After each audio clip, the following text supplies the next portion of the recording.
Hello बच्चों, स्वागत है आप सभी का एमपी बोर्ड स्टडी जोन में। आपका अपने विनोद सर आपके बीच आज हम पढ़ने जा रहे हैं क्लास 12 सब्जेक्ट बायोलॉजी के अंदर चैप्टर 3 जिसका नाम लिखा हुआ है रिप्रोडक्टिव हेल्थ। चलिए हम सबसे इंपोर्टेंट क्वेश्चन की सीरीज में सबसे पहला क्वेश्चन पढ़ने जा रहे हैं, what is vasectomy and what is tubectomy. तो देखो यहाँ पर वैसेक्टोमी है, वो उसका रिलेशन आप देखेंगे तो यहाँ पर वॉस डिफरेंस है, और यहाँ पर जो वास डिफरेंस लिखा हुआ है इसका रिलेशन जब हम बात करेंगे कि आखिर ये क्या है, तो वॉस डिफरेंस का मतलब होता है स्पर्म डक्ट। आपको पता है कि स्पर्म का फॉर्मेशन होता है मेल में, इसका मतलब वैसेक्टोमी किसके अंदर होती है, मेल के अंदर होती है। और यहाँ पर हम देखेंगे कि वैसेक्टोमी क्या है, एक surgical process in which vas deferens cut and tie so that sperm is not released and fertilisation not takes place. एक ऐसी सर्जिकल प्रोसेस जिसमें स्पर्म डक्ट को कट करके टाई अप कर देते हैं, लाइगेशन कर देते हैं, बांध देते हैं, जिसमें स्पर्म है वो रिलीज नहीं हो पाते। स्पर्म बनते जरूर है लेकिन रिलीज नहीं हो पाते हैं, इसलिए फर्टिलाइजेशन नहीं हो पाता। इस प्रोसेस को हम वैसेक्टोमी कहते हैं। ये मेल के अंदर प्रेजेंट होती है। चलिए हम बात करते हैं ट्यूबेक्टोमी की। ट्यूबेक्टोमी का रिलेशन किससे होता है? ट्यूबेक्टोमी का रिलेशन होता है फैलोपियन ट्यूब से, और फैलोपियन ट्यूब है, उस फैलोपियन ट्यूब के बारे हम बात करें तो ये होती है फीमेल के अंदर। फैलोपियन ट्यूब का दूसरा नाम होता है ओविडक्ट।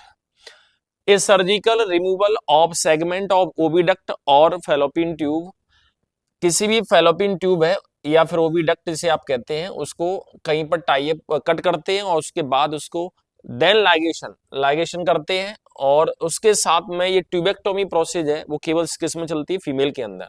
तो देखो फीमेल के अंदर जो प्रोसेस चला करती है सर्जिकल मेथड, उसको ट्यूबेक्टोमी कहते हैं, और जो मेल के अंदर चलती है उसका नाम होता है वैसेक्टोमी। अगला क्वेश्चन है, removal of gonads can not be considered as a contraceptive option, why?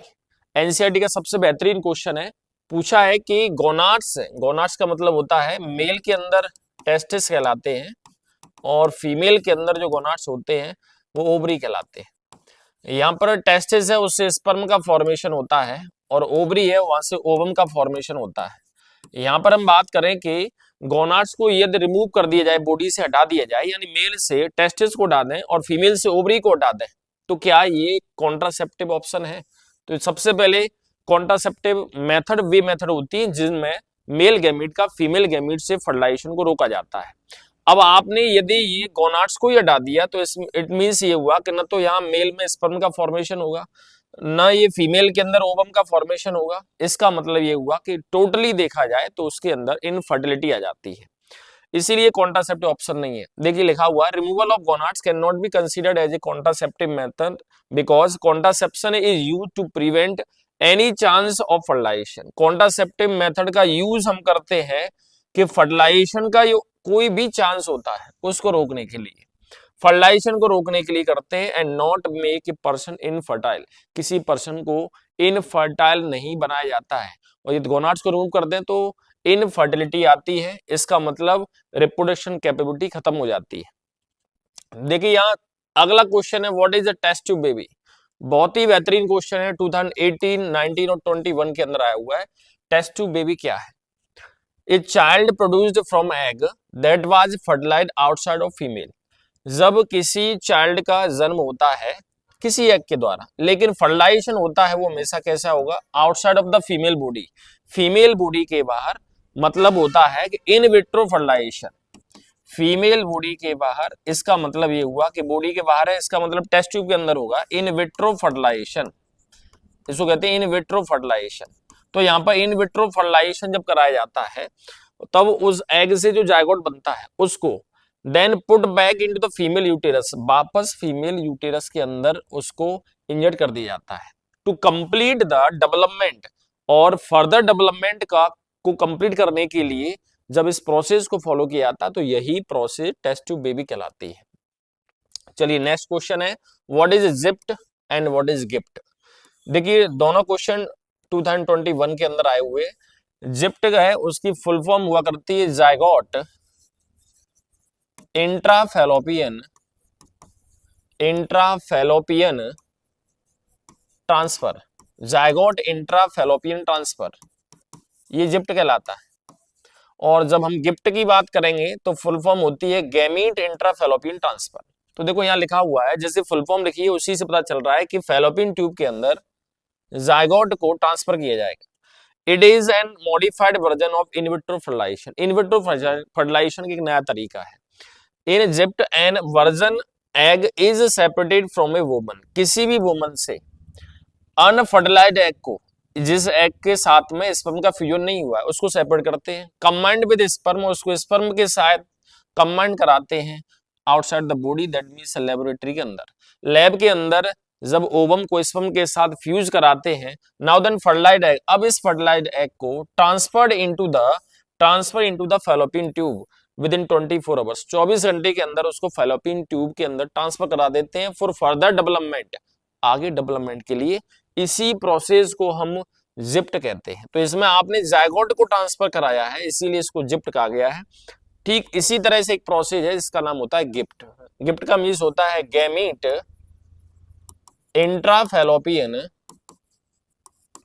इंट्राफैलोपियन transfer. इसका मतलब ये हुआ कि फैलोपियन ट्यूब के अंदर गैमीट को ट्रांसफर कराते हैं। In this method after separation of egg and sperm both are transferred into fallopian tube of a female through laparoscope. वो कह रहे हैं कि लेप्रोस्कोप के जरिए जब गैमीट को, मेल गैमीट यानी स्पर्म, फीमेल गैमीट एग, दोनों को जब फैलोपियन ट्यूब के अंदर ट्रांसफर करा दिया जाता है, तब fertilisation takes place within this fallopian tube. तब फर्टिलाइजेशन होता है फैलोपियन ट्यूब के अंदर होता है। And further development takes place in uterus, और आगे का जो डेवलपमेंट है वो यूटेरस के अंदर होता है। तो आपने जो ट्रांसफर किया है इस प्रोसेस के अंदर, वो गैमीट को ट्रांसफर किया है, फिर गैमीट आपस में फ्यूज होते हैं।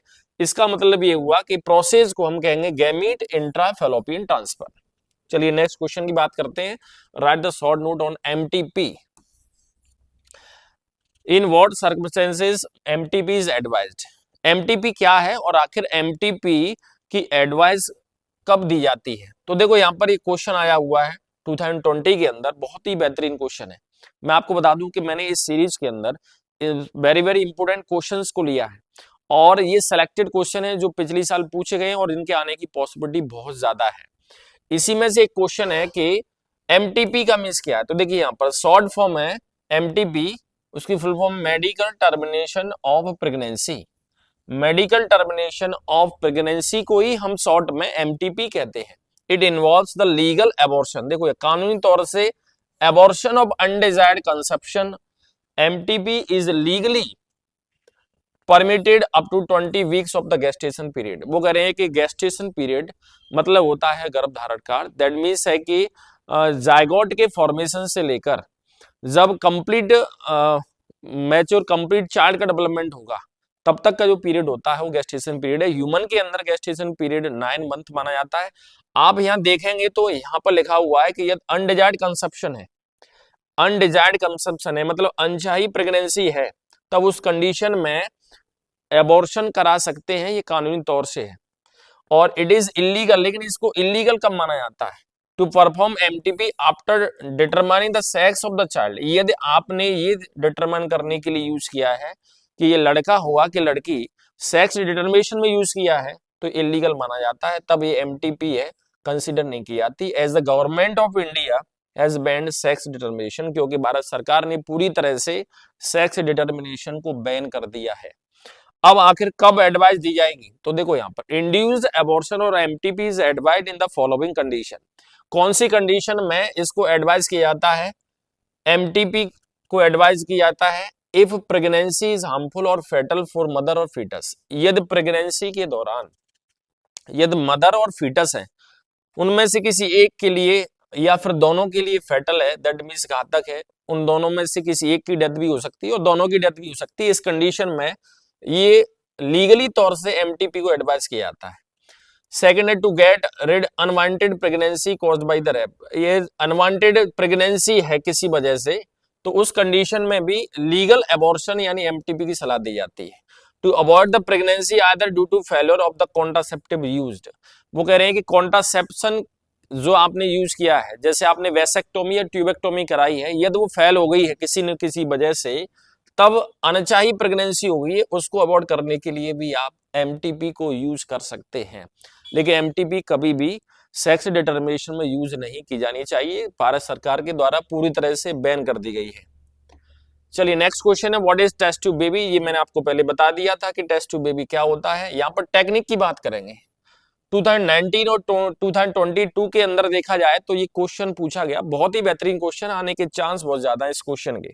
मैंने आपको बताया था कि टेस्ट ट्यूब बेबी का मतलब होता है कि एक चाइल्ड है, उसको चाइल्ड का फॉर्मेशन होगा, चाइल्ड का जन्म होगा, लेकिन जन्म का जो तरीका है वो क्या होगा कि ऐसे कपल जो रियलिटी में रिप्रोडक्टिव अनकेपेबल है, दैट मीन्स कहीं ना कहीं या तो कहीं रिप्रोडक्टिव ऑर्गन्स में दिक्कत है या फिर मेल और फीमेल में रिप्रोडक्टिव पार्ट्स में कहीं ना कहीं दिक्कत है, तो उस कंडीशन में इस टेस्ट ट्यूब बेबी को कंसीडर किया जाता है। और टेस्ट ट्यूब बेबी के लिए लिखा हुआ है some women are unable to have normal conception. कुछ महिलाएं होती हैं नॉर्मली तरीके से कंसेप्शन नहीं कर पाती हैं, यानी मेल गैमेट का फीमेल गैमेट से फ्यूजन नहीं हो पा रहा है। सच वुमेन आर सजेस्टेड, अब ऐसी महिलाओं को सजेस्ट किया जाता है टेस्ट ट्यूब बेबी के लिए। The process involve the removal of unfertilised egg. इसमें अनफर्टिलाइज्ड एग को रिमूव किया जाता है from the reproductive tract and keeping under sterile condition, और स्टेराइल कंडीशन के अंदर उसको रखा जाता है। ऐसी कंडीशन जिसमें किसी तरह का कोई इन्फेक्शन ना हो, ऐसी कंडीशन में रखते हैं। The ovum is then fertilised with the sperm of her husband outside the body, outside the body. यहाँ पर बॉडी के बाहर उसके जो हस्बैंड है उनके स्पर्म को फ्यूज कराया जाता है। इसका मतलब ये हुआ कि वो जो फीमेल है उनसे एग सेल को रिमूव करते हैं, और मेल है यानी उनके जो हस्बैंड है उनके स्पर्म को रिमूव करते हैं और दोनों का फ्यूजन बॉडी के बाहर कराते हैं, जिसको इन विट्रो फर्टिलाइजेशन कहते हैं। जायगोट फॉर्मेशन के बाद में अप टू 32 सेल्स जैसे हो जाती है, तब इस इन विट्रो फर्टिलाइजेशन के बाद में 32 सेल वाले इस जायगोट को हम ट्रांसफर कर देते हैं फीमेल रिप्रोडक्टिव ट्रैक्ट के अंदर यानी फैलोपियन ट्यूब में। और जैसे ही प्रेगनेंसी स्टार्ट होती है, the further development of embryo takes place the uterus womb, that means uterus of the mother, उस टिल द बर्थ, जन्म तक उस बालक का, उस चाइल्ड का जब तक बर्थ नहीं हो जाता तब तक उस फीमेल यूटेरस के अंदर ये डेवलप होता रहता है। इसी पूरी प्रोसेस को हम टेस्ट ट्यूब बेबी कहते हैं। चलिए नेक्स्ट क्वेश्चन है, what is amniocentesis, explain this mechanism. ये भी बहुत ही बेहतरीन क्वेश्चन है। यहाँ पर लिखा हुआ है कि इसके डिसएडवांटेज क्या है, तो यहाँ पर हम बात करेंगे डिसएडवांटेज क्या है। तो सबसे बड़ी बात यह कि क्वेश्चन कब कब पूछा गया, ये देखिए 2020 के अंदर, 2022 और 23 के अंदर बहुत ही बेहतरीन क्वेश्चन है। मैंने सिलेक्टेड क्वेश्चन लिए हैं इसके अंदर, आप देख सकते हैं इसी को किस तरह से पूछ सकते हैं। हमें amniocentesis for sex determination is ban in our country, हमारे देश के अंदर इस मेथड को बैन किया गया है जब आप इसको यूज कर रहे हो सेक्स डिटरमिनेशन में, मतलब लड़का हुआ कि लड़की, इसको पता करने के लिए यूज करते हैं, ये पूरी तरह से बैन की गई है। तो यहाँ पर एक एनसीईआरटी का क्वेश्चन है ये, और ये पहले कई बार पूछ लिया गया है, सबसे बेहतरीन क्वेश्चन है। देखो यहाँ लिखा हुआ है, the technique use to determine the chromosomal abnormalities, एक ऐसी टेक्निक जिसका use chromosomal abnormality, that means chromosomal number कम है कि ज्यादा है, ये पता करने के लिए किया जाता है। And sex of the unborn child, और जिस चाइल्ड का जन्म नहीं हुआ उसका सेक्स डिटरमिनेशन जो कि बैन कर दिया गया है उसका पता करने में करते हैं, तो उसी टेक्निक को हम एमनियोसेंटेसिस कहते हैं। आखिर इस मेथड में करते क्या है, mammalian foetus is surrounded by amniotic fluid. इसको आखिर एमनियोसेंटेसिस क्यों कहा गया, क्योंकि जो फीटस बना हुआ है उसके सराउंडिंग में एक फ्लूइड होता है, उस फ्लूइड को एमनियोटिक फ्लूइड कहते हैं, इसलिए प्रोसेस का नाम एमनियोसेंटेसिस लिखा गया है। At the early stage of pregnancy, लिखा हुआ 3 to 4 मंथ्स की प्रेगनेंसी होती है, उस दौरान जो फीटस होता है, जो फीमेल यूटेरस के अंदर डेवलप हो रहा है, उसके चारों तरफ एमनियोटिक फ्लूइड होता है। This fluid is carefully taken out from the uterus, इस फ्लूइड को केयरफुली यूटेरस से बाहर निकाला जाता है विदाउट डैमेजिंग द फीटस, जिसमें फीटस को किसी तरह से कोई नुकसान नहीं होना चाहिए। A sterilised needle is used for this purpose, इसके लिए एक स्टेरिलाइज्ड नीडल का यूज करते हैं। This fluid is then cultured for chromosomal analysis, अब इसमें क्रोमोसोम की एनालिसिस करते हैं कि बाकी में 46 क्रोमोसोम है, ऐसा तो नहीं है 47 क्रोमोसोम हो, 45 क्रोमोसोम हो, कहीं ट्राइसोमी हो। तो इसका मतलब ये हुआ कि जब क्रोमोसोम नंबर चेंज होते हैं तो बहुत बड़ी बीमारी होती है, और ऐसी बीमारियां भी आती हैं जिनका इलाज संभव नहीं है। इसका पता करने के लिए मेनली इसको यूज किया जाता है। यदि लिखा हुआ है कि क्रोमोसोम एनालिसिस करते हैं checked for any possible abnormalities, यदि कोई भी एबनॉर्मलिटी आती है, एनी मेटाबॉलिक डिसऑर्डर, कोई भी मेटाबॉलिज्म से संबंधित डिसऑर्डर है, हर किसी का पता करने के लिए इस मेथड का यूज किया जाता है। लेकिन ये पूरी तरह से बैन की गई है उस बात के लिए जिसमें हम ये डिटरमाइन करें कि मेल है कि फीमेल, लड़का हुआ कि लड़की, यानी सेक्स डिटरमिनेशन के लिए इस मेथड को बैन कर दिया गया है। अब इसका डिसएडवांटेज क्या है? यहां पर डिसएडवांटेज की बात करें तो आखिर क्या है, देखो, this technique is greatly misuse, इस टेक्निक का मिसयूज किया गया बड़े स्तर पर।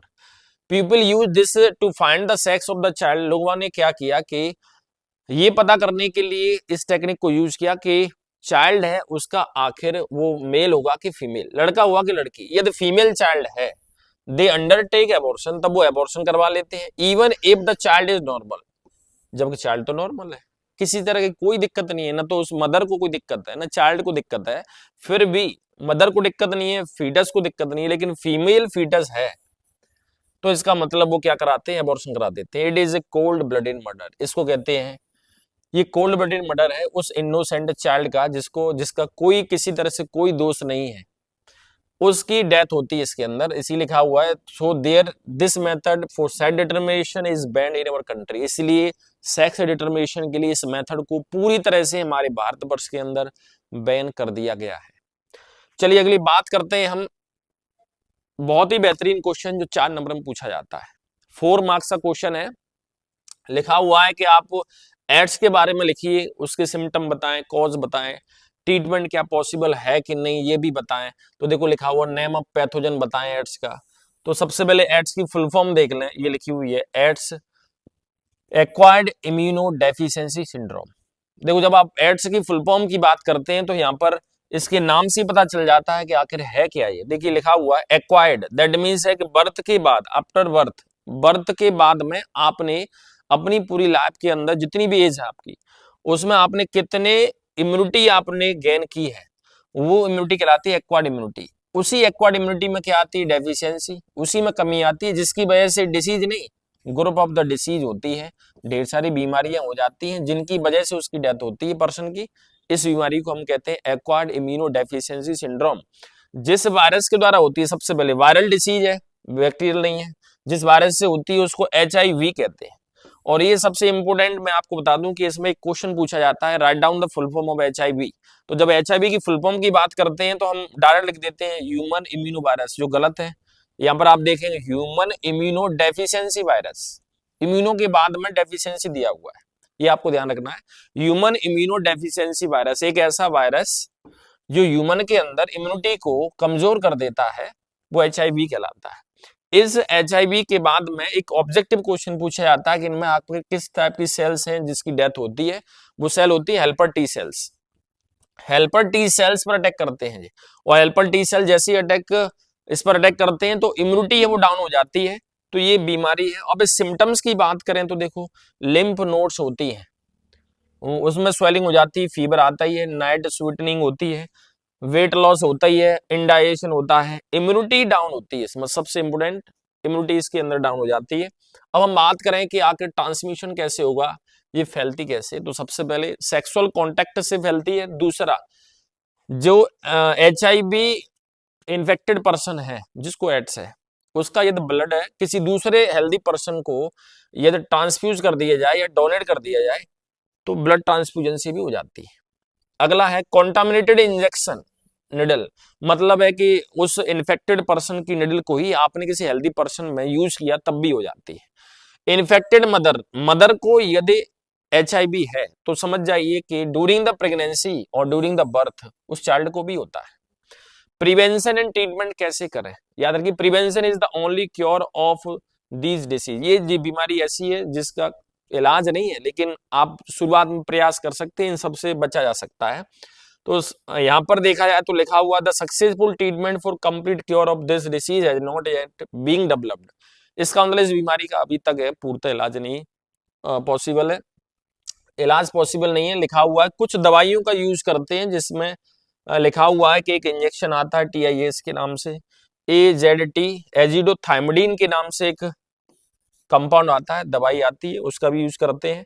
और डायग्नोसिस के लिए ये याद रखें आप, एलिसा टेस्ट यूज करते हैं, मैं यहाँ पे लिखे देता हूँ, डायग्नोसिस के लिए टेस्ट यूज होता है, इसका कंफर्मेशन के लिए वो होता है ELISA test, enzyme linked immunosorbent assay, इसकी फुल फॉर्म लिखी हुई है enzyme linked immunosorbent assay, enzyme linked immunosorbent assay है।